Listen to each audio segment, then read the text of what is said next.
취향은 그렇게 전염된다. 2010년 초 다니던 회사를 그만두고 일본으로 떠나기 전 잠시 백수로 지낸 적이 있다. 사회생활을 시작한 이래 처음 맞는 긴 휴가의 첫 주에 만화 심야식당을 펼쳐든 건 명백한 실수였다. 그간 온몸에 탄탄히 자리 잡은 살들을 직장생활 스트레스 때문이라 우겨대며 일만 안 하면 분명 절로 빠질 거라 큰 소리를 쳐왔는데, 하지만 다음날 출근에 대한 부담도 없이 보내는 긴 밤, 심야식당이 보내는 유혹은 강렬했다. 특히 드라마 심야식당을 다시 돌려보면서 침 넘어가는 장면들을 목도하니 그간 요리에 별 호기심 없이 살아온 나마저도 여러 차례 한밤중 요리에 도전하고야 말았던 것이다. 흔한 요리 만화 중 하나지만 심야식당이 가진 매력은 독특하다. 배경은 신주쿠 뒷골목의 작은 밥집. 이 가게의 영업시간은 밤 12시부터 이튿날 아침 7시까지. 메뉴는 돈지루, 돼지고기 된장국, 정식과 맥주, 일본주, 소주뿐이다. 하지만 손님이 원하는 음식을 말하면 주인장이자 요리사인 마스터는 재료가 허락하는 한 그 자리에서 만들어준다. 고된 하루를 마치고 늦은 식사를 하러 오는 손님들은 화려한 음식보단 소박하고 따뜻한 요리들을 주문한다. 갓 지은 밥에 가스오부시를 얹어 먹는 고양이 맘마, 따끈한 차에 밥을 말아 먹는 오차즈케. 일본인들의 정겹게 느낄 메뉴가 가득하다. 음식을 입안에 넣는 순간 주인공이 공중으로 떠오르며 주변이 꽃밭으로 변하는 식의 요리 만화 특유의 과장도 없다. 맛이 어떠냐? 는 물음에 손님은 그저 그러네요 라고 답하고, 그럼 주인장은 그저 그런 맛이 그리울 땐 또 오라 며 쿨하게 손님을 보낸다. 따뜻하고 유머러스한 원작 만화에 비해 드라마는 전체적으로 훨씬 쓸쓸하다. 이유가 뭘까 생각하다가 아마 음악 때문이 아닌가 짐작해본다. 드라마의 오프닝은 도쿄의 밤거리, 신오쿠보에서 신주쿠로 향하는 도쿄에 살아본 사람이라면 눈에 익은 거리다. 반짝이는 네온사인 아래 취객들로 북적이는 이 거리의 풍경 위로 한없이 쓸쓸한 목소리가 겹쳐진다. 듣는 순간 마음을 울컥하게 만드는 이 노래는 스즈키 스네키치라는 가수의 추억이란 곡이다. 야후 재팬을 검색해보니 이 가수에 대해 슬픔의 근원을 파헤치는 목소리라는 평이 있던데 정확한 표현이다. 그대가 뇌신 하얀 숨이 지금 천천히 바람을 타고 하늘에 떠있는 구름 속으로 조금씩 사라져가 멀고 높은 하늘 속으로 손을 뻗은 하얀 구름. 그대가 내쉰 숨을 들이마시고 두둥실 떠오르고 있어. 그리고 음악 위로 심야식당 마스터의 내레이션이 겹쳐지면서 드라마는 시작된다. 하루가 끝나고 사람들의 귀가를 서두를 무렵 나의 하루는 시작된다.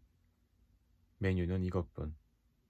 그 외에는 마음대로 주문하면 될 수 있는 한 만들어주는 것이 나의 영업방침. 영업시간은 밤 12시부터 아침 7시까지. 사람들은 심야식당이라고 부르지. 손님이 오냐고? 그게 꽤 온다고. 심야식당에는 거창한 요리 대신 소소하지만 맛깔스러운 이야기들이 있다. 손님들이 주문하는 음식에는 저마다의 다양한 사연이 담긴다. 험상궂은 얼굴의 야쿠자 류짱은 고등학교 시절 짝사랑하던 여학생에게 받은 도시락을 잊지 못해 심야식당에 들르면 언제나 문어 모양으로 볶은 빨간 비엔나 소시지를 주문한다. 시즌2의 첫 번째 에피소드 다시 만난 비엔나 소시지에선 시즌1에서 밝혀지지 않았던 류짱의 사연이 드러난다. 고등학교 때 규슈 지역 최고의 야구부 에이스였던 류짱은 매니저인 쿠미짱과 데이트 중 불량배들과의 싸움에 말려들어 전국 고교야구대회 출전을 포기해야 했다. 문어 모양의 비엔나 소시지는 그날 쿠미짱이 데이트를 위해 준비했던 도시락 반찬. 죄책감을 느낀 류짱은 쿠미짱만을 남겨둔 채 조용히 고향을 떠났고, 세월이 흘러 류짱을 다시 만난 중년 아줌마 쿠미짱은 죽음을 앞두고 고백한다. 결혼해서 여기에 살기 전에 한번 류짱을 찾으러 도쿄에 온 적이 있었어. 하라주쿠 보행자 천국에도 시부야 센타가이에도 갔었는데 찾지 못했어. 당연하지 뭐. 나도 못 찾을 거라고 생각했었고. 그래서 배가 고파져서 처음으로 규동을 먹었는데 너무 맛있는 거야. 그대로 마지막 신칸센을 타고 고향으로 돌아갔어. 이렇게 다시 만날 거라고는 상상하지 못했어. 와줘서 고마워. 심야식당이 마음을 파고드는 이유는 이런 것일 게다. 어느 밤, 마음에 남은 게 있어 어디론가 새고 싶은 그런 밤에 훌쩍 들릴 수 있는 장소에 대한 목마름. 우연처럼 그와 마주치길 기대하며 무작정 헤맸던 그 거리. 혹은 되돌아보면 가슴 먹먹해지는 순간들을 담담히 털어놓을 수 있는 누군가에 대한 절실함. 늦은 밤, 골목어기 식당에서 하루치의 슬픔을 꾸역꾸역 삼키고 다시 내일을 견뎌낼 힘을 비축해야 하는 쓸쓸함. 기억에 남는 에피소드 하나 더. 늘 당면 샐러드만 주문하는 싱글녀 사유리의 입맛은 좋아하던 남자친구 시가에게서 온 것.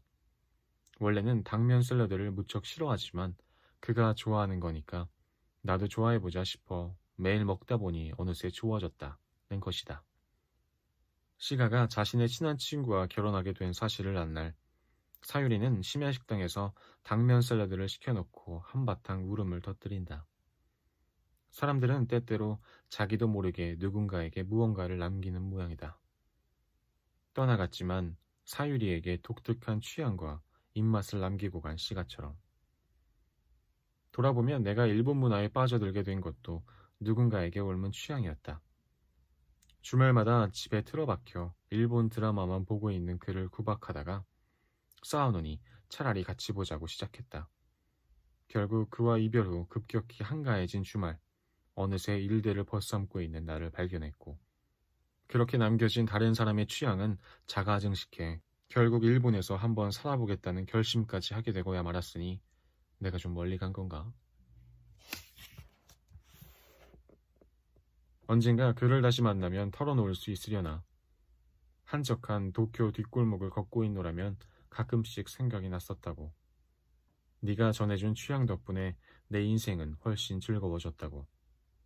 그러니 많이 감사하다고. 오늘은 여기까지 읽겠습니다. 감사합니다. 오늘도 수고하셨습니다. 안녕히 주무세요. 잘 자요.